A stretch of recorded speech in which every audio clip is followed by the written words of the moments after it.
So I'm going to try to show you how these two curves here, this is f of t right here, the red one, and g of t, which is the blue curve. So these two curves, when we combine them, they're actually going to become a plane curve over here. So you can see that the ordered pairs that I'm plotting are f of t comma g of t, where t is determined by this slider over here. So right now it's at the point 0, 4 because the graph of f of t, which is determining the x-coordinate, is at 0, and the graph of g of t is at 4.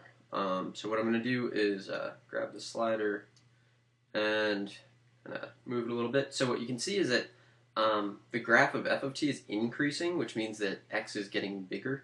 So it's going to move to the right over here. The graph of g of t is decreasing, which means that it's also the plane curve is going to be decreasing. The y-coordinates here are going to be decreasing. So you can see that that's going to keep happening until I get to here. And here you can actually see that the x-coordinate is 2, and the y-coordinate will be 3.5. And if we go over here and look, that's what happens. So now the graph here of f of t, is moving, is decreasing, which means that this will be moving to the left. It's going to keep moving to the left until we get to t equals 3.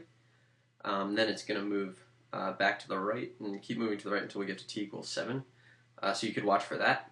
Or this graph, g of t, is decreasing at various rates all the way from t equals 0 to t equals 5, and then from 5 to 9 it increases. So you expect this graph to fall until we get to t equals 5, and after that it's just going to increase after that. And so kind of watch and see what happens. Here's another kind of turning point, so it transitions. Gets a little steeper over there on the plane curve, a little steeper. Here's a nice point that we can clearly see. So this graph is now at 3, -3, meaning when t is 3, the x-coordinate over here will be -3.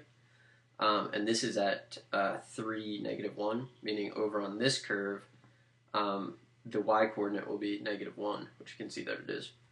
And then we just kind of keep going. Here's another pretty good point.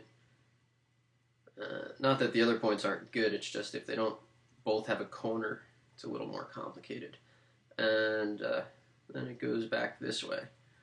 So that's how you basically take the graphs of what the x component is doing and what the y component is doing. That's how you take them and combine them and turn them into a plane curve. So if you're doing this by hand, you look for good points, you plot them.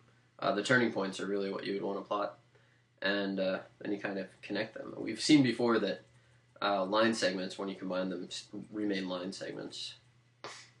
So we are getting this graph. It's pretty neat to watch it happen.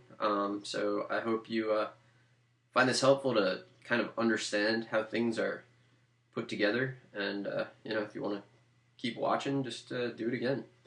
So I hope this is helpful.